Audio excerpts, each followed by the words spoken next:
Hello, hello, my lovely homesteaders, and welcome. I'm Jess, and we are the Fair River Homestead, and today I'm going to show you how to make æbleskivers.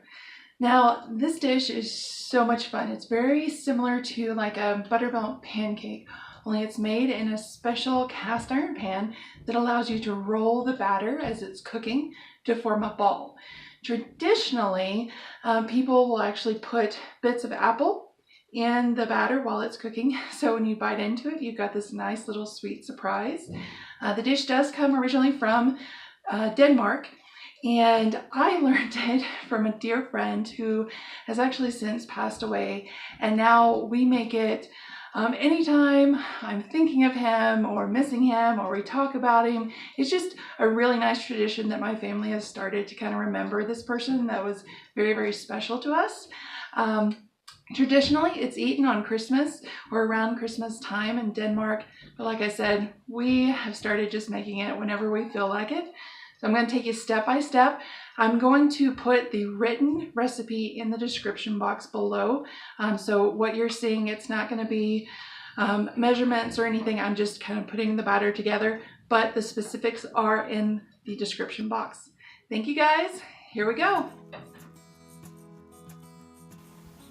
The first thing we're going to do is separate our eggs. Make sure you reserve the yolks. We will be using them later.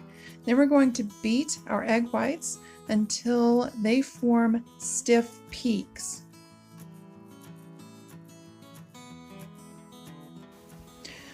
Once your egg whites have reached the stiff peak stage, you're going to set them aside.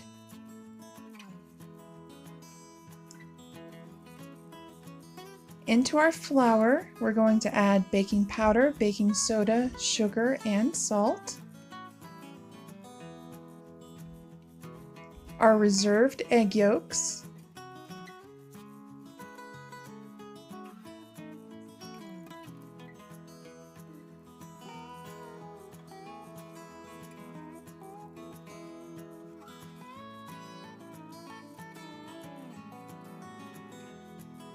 And our melted butter. It is incredibly important to use butter as opposed to oil. It will change the flavor dramatically. Also, we're going to be adding in buttermilk. Again, do not use sweet milk. The buttermilk really adds that very distinctive flavor to this recipe.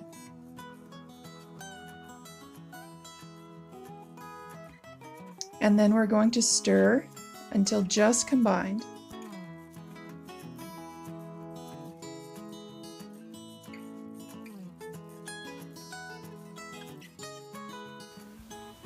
Now that the batter has been mostly combined, we are going to fold in our whipped egg whites.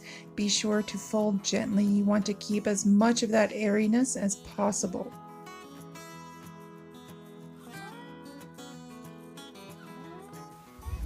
And here we have our batter ready for the pan.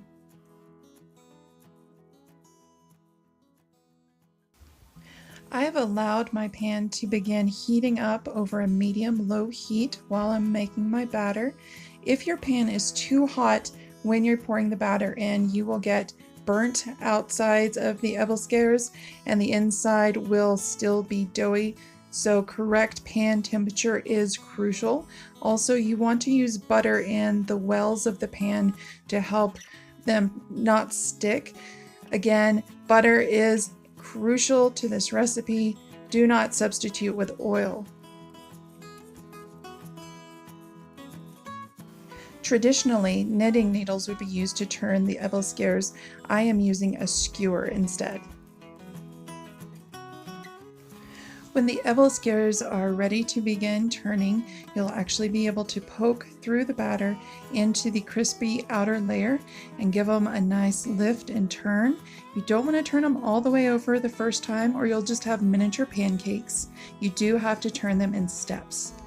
At this point, you can stuff your æbleskivers if you want. Right now I'm using just chunks of apples, which again is the traditional filling. Jams, chocolates, even sausage pieces work really well in these as well.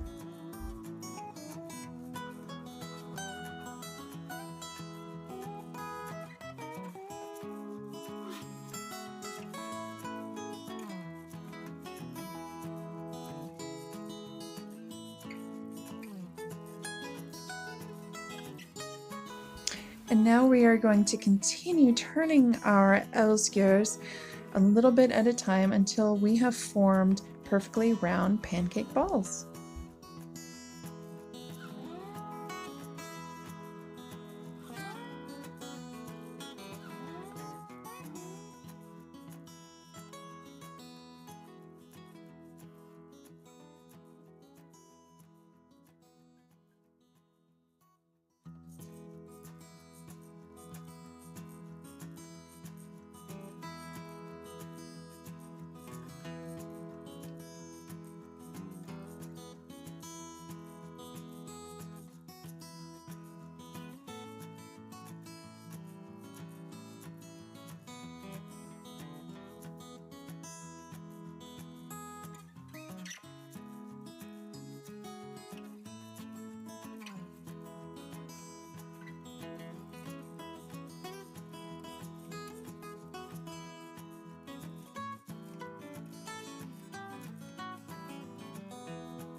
When the æbleskivers are ready to be taken out of the pan, they will have a nice crispy outer shell, and your skewer, when inserted, will come out clean.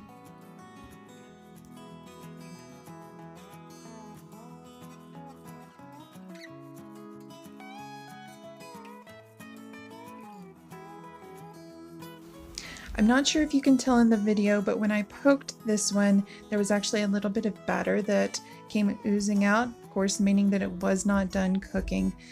This is why it is incredibly important to rotate your æbleskivers frequently so you get a nice even cooking inside.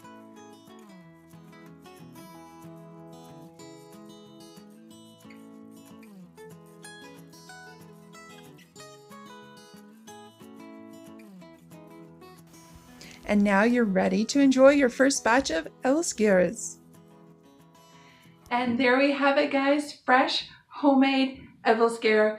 Try it out with your family. I guarantee you they're gonna love it. Now, as far as eating these, if you bust out a fork and knife, I'm gonna have to smack you, okay? This is good home cooking. You get right in with your fingers, take a huge bite.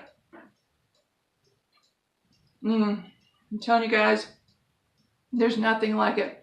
All right, if you haven't already, please hit that subscription box. Stick around, make sure you hit the bell. You'll get notified of all of our new videos. And as always, happy homesteading, guys. Bye-bye.